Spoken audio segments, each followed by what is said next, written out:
ready!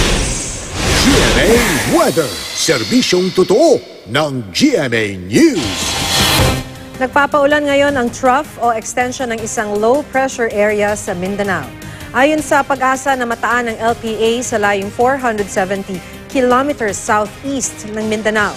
Sa wind map ng Metro Weather, maliit ang tsansa nitong maging isang bagyo.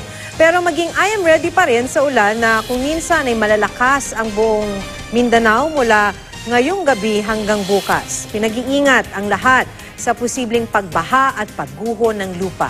Apektado naman ang easterlies o mainit na hangin mula silangan ang Luzon at Visayas. Kaya asahan ang maghapong malalakas na ulan bukas sa malaking bahagi ng Visayas.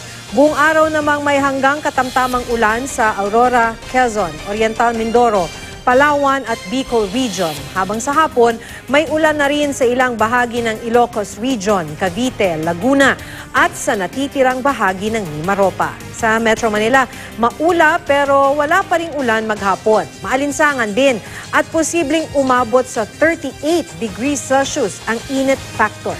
Yan ang latest mula sa GMA Weather. Magplano para sigurado, I am ready, serbisyong totoo ng GMA News.